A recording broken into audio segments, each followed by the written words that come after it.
सुप्रभात समस्तंकु।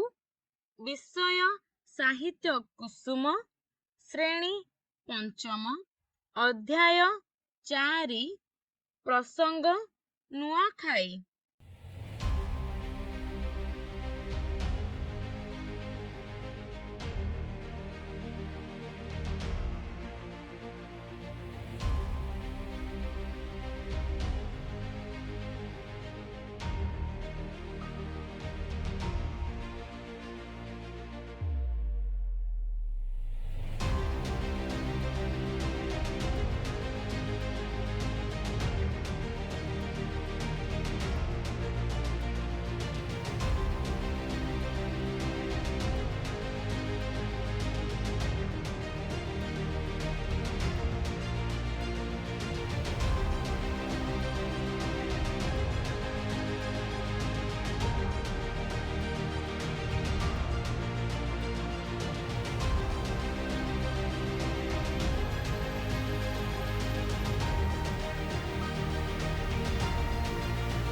आज आमे पंचम श्रेणीर साहित्य बहिर नुआखाई विषयटी को आलोचना करिबा।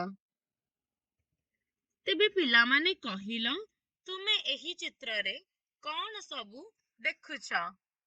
लोक माने हाथ धरा धरी होई नृत्य करुछंदी। ठीक अछि, एही चित्र रे लोक माने हाथ धरा धरी होई नृत्य करुछंती।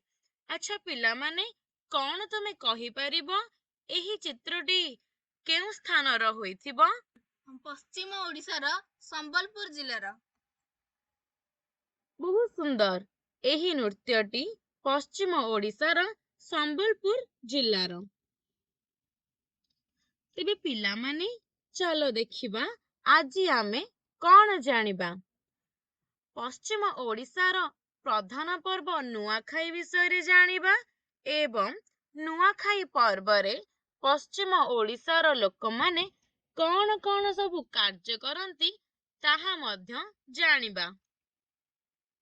नुआखाई लेखक परिचय श्री विपिन बिहारी बिसी 1949 मसीहा मार्च मास 8 तारिखरे जन्म ग्रहण करिथिले। निष्ठुप आरोही तांक द्वारा रचित पुस्तक। एहा सहित तांकर अनेक लेखा सप्तर्षि पत्रिकारे प्रकाशित होईछि। कथारे कुहंती, ओडिशार 12 मासरे 13 पर्व। सतरे आम पर्वपर्वाणी खाली 13 संख्या भितरे सीमित नुहे। आम राज्य ओडिशा पर्वपर्वाणीर गंताघर। एहा व्यतीत आहुरी अनेक पर्व आनंद उत्साहर सह आमे पालन करिथाउ। मानव जीवन जंजालमय ओ विषादग्रस्त। जीवनरु निरसता ओ मनरु क्लांति दूर करी जीवन को सरस सुंदर ओ कर्मचंचल करिबारे पर्वपर्वाणीर मुख्य भूमिका रही अछि। पर्वपर्वाणी गुड़िक मध्यरे नुआखाई खूब प्रसिद्ध। इष्टदेवी वर्षर प्रथम अन्न समर्पण करी खाइबार पर्व हेउछि नुआखाई। भाद्रव मास शुक्ल पक्ष पंचमी तिथिरे एही पर्व पालन करा जाए। ता पूर्व दिन विद्यादाता ओ विघ्न विनाशक श्री गणेशक पूजा उत्सव पालन होई सारी थाए। नुआखाई माँ बसुमती को कृतज्ञता ज्ञापन करिबा स्वरूप वर्षर प्रथम फसलर नुआ धान केंडा ओ नुआ चूड़ा को एक नुआ हांडी रे भोग करा जाई घरर इष्ट देवी ओ महालक्ष्मी को पूजा करा जाए। तेबे पिलामाने चलो एबे देखिबा केतोटी नूतन शब्द। प्रथम शब्दटी हेउछि गंताघर, तापरे सीमित, जंजाल, विषाद ଏବଂ ଇଷ୍ଟଦେବୀ। ଗନ୍ତାଘର ଶବ୍ଦର ଅର୍ଥ ହେଉଛି ଭଣ୍ଡାର ଘର। ସୀମିତ ଶବ୍ଦର ଅର୍ଥ ହେଉଛି ସୀମାବଦ୍ଧ। ଜଞ୍ଜାଳ ଶବ୍ଦର ଅର୍ଥ ହେଉଛି ସମସ୍ୟା।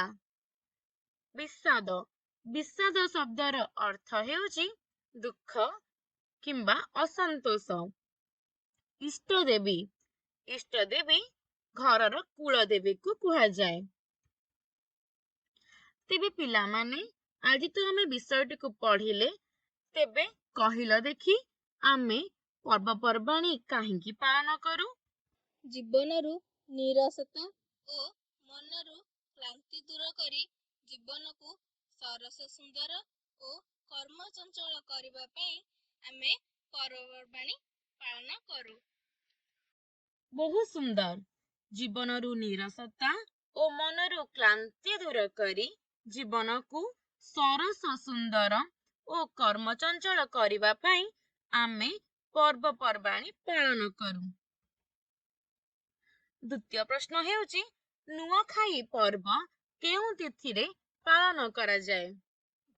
ଭାଦ୍ରବ ମାସ ଶୁକ୍ଲପକ୍ଷ ପଞ୍ଚମୀ ତିଥିରେ ଏହି ପର୍ବ ପାଳନ କରାଯାଏ। ଠିକ୍ ଅଛି। ଭାଦ୍ରବ ମାସ ଶୁକ୍ଳପକ୍ଷ ପଞ୍ଚମୀ ତିଥିରେ ଏହି ପର୍ବ ପାଳନ କରାଯାଏ। ବର୍ତ୍ତମାନ ତୁମମାନଙ୍କ ପାଇଁ ତୃତୀୟ ପ୍ରଶ୍ନ। ନୂଆଖାଇରେ ମା ବସୁମତୀଙ୍କୁ କଣ କଣ ଭୋଗ କରାଯାଏ? ନୂଆଖାଇରେ ମା ବସୁମତୀଙ୍କୁ କୃତଜ୍ଞତା ଜ୍ଞାପନ କରିବା ପାଇଁ ପ୍ରଥମ ଫସଲର ନୂଆ ଧାନ କେଣ୍ଡା ଓ ନୂଆ ଚୂଡ଼ାକୁ ଏକ ନୂଆ ହାଣ୍ଡିରେ ଭୋଗ କରାଯାଇଥାଏ। ବର୍ତ୍ତମାନ ପିଲାମାନେ, ତୁମ ସମ୍ମୁଖରେ ଅଛି କିଛି ସ୍ତମ୍ଭ ମିଳନ ପ୍ରଶ୍ନ। କ ସ୍ତମ୍ଭରେ ଅଛି ସରସ, ନୂଆ, ଶୁକ୍ଳ, ସୀମିତ ଏବଂ ଦରିଦ୍ର। ଖ ସ୍ତମ୍ଭରେ ଅଛି ଅସୀମ, ନିରସ, ଧନୀ, କୃଷ୍ଣ, ପୁରୁଣା। ବର୍ତ୍ତମାନ ତୁମେ କ ସ୍ତମ୍ଭର କେଉଁ ଶବ୍ଦ ଖ ସ୍ତମ୍ଭର କେଉଁ ଶବ୍ଦ ସହ ମିଳନ ହେବ ତାହା ମତେ କହିବ। ଠିକ୍ ଅଛି? ଆଜ୍ଞା ଦିଦି। ତେବେ କହିଲ, ସରସ ଶବ୍ଦଟି କେଉଁ ଶବ୍ଦ ସହ ମିଳନ ହେବ? ଦିଦି, ନିରସ। ଠିକ୍ ଅଛି। ସରସ ଶବ୍ଦଟି ନିରସ ଶବ୍ଦ ସହ ମିଳନ ହେବ। ବର୍ତ୍ତମାନ ନୂଆ ଶବ୍ଦଟି କେଉଁ ଶବ୍ଦ ସହ ମିଳନ ହେବ? ଦିଦି, ପୁରୁଣା। ଠିକ୍ ଅଛି। ନୂଆ ଶବ୍ଦଟି ପୁରୁଣା ଶବ୍ଦ ସହ ମିଳନ ହେବ। ବର୍ତ୍ତମାନ ଶୁକ୍ଳ। କୃଷ୍ଣ। ଠିକ୍ ଅଛି। ଶୁକ୍ଳ ଶବ୍ଦଟି କୃଷ୍ଣ ଶବ୍ଦ ସହ ମିଳନ ହେବ। ବର୍ତ୍ତମାନ ସୀମିତ। ଅସୀମ। ଠିକ୍ ଅଛି। ସୀମିତ ଶବ୍ଦଟି ଅସୀମ ହେବ। ବର୍ତ୍ତମାନ ଦରିଦ୍ର। ଧନୀ। ଠିକ୍ ଅଛି। ଦରିଦ୍ର ଶବ୍ଦଟି ଧନୀ ହେବ। ବର୍ତ୍ତମାନ ପିଲାମାନେ, ଆସ ଆମେ କିଛି ଶବ୍ଦ ଗଢ଼ିବା। ତୁମେମାନେ ଦେଖିପାରୁଥିବ ତୁମ ସମ୍ମୁଖରେ କିଛି ଅକ୍ଷର ଅଛି। କଣ ତୁମେ ସେଇ ଅକ୍ଷର ଗୁଡ଼ିକୁ ଯୋଡ଼ି ନୂତନ ଶବ୍ଦ ସୃଷ୍ଟି କରିପାରିବ? ଆଜ୍ଞା ଦିଦି। ଆଚ୍ଛା, ତୁମେ କହିଲ, ତୁମେ ଏଇ ଅକ୍ଷର ଗୁଡ଼ିକୁ ଯୋଡ଼ି କେଉଁ ନୂତନ ଶବ୍ଦଟି ସୃଷ୍ଟି କରିପାରିବ? ଦିଦି, ସୀମିତ। ଠିକ୍ ଅଛି। ପ୍ରଥମ ଶବ୍ଦଟି ହେଉଛି ସୀମିତ। ବର୍ତ୍ତମାନ ତୁମେ କହିଲ, ତୁମେ କେଉଁ ଶବ୍ଦ ସୃଷ୍ଟି କରିପାରିବ? ଦିଦି, ନୂଆଖାଇ। ବହୁତ ବଢିଆ। ଦ୍ୱିତୀୟ ଶବ୍ଦଟି ହେଉଛି ନୂଆଖାଇ। ବର୍ତ୍ତମାନ ତୁମେ କୁହ। ଦିଦି, ବିଷାଦ। ଅତି ସୁନ୍ଦର। ତୃତୀୟ ଶବ୍ଦଟି ହେଉଛି ବିଷାଦ। ବର୍ତ୍ତମାନ ତୁମେ କହିଲ। ଦିଦି, ଜଞ୍ଜାଳ। ଠିକ୍ ଅଛି। ଚତୁର୍ଥ ଶବ୍ଦଟି ହେଉଛି ଜଞ୍ଜାଳ। ବର୍ତ୍ତମାନ ଆଜିର ପାଠଟି ଏତିକିରେ ସରିଲା। ପିଲାମାନେ, ଆଶା କରେ କି ତୁମକୁ ଏହି ପାଠଟି ଭଲ ଲାଗିଥିବ। ତୁମକୁ ସବୁ ଭଲ ଲାଗିଲାଟି? ଠିକ୍ ଅଛି। ଏହି ବିଷୟର ଅନ୍ୟ ପାଠ ଗୁଡ଼ିକୁ ଆମେ ପରବର୍ତ୍ତୀ ପର୍ଯ୍ୟାୟରେ ଆଲୋଚନା କରିବା। ଧନ୍ୟବାଦ।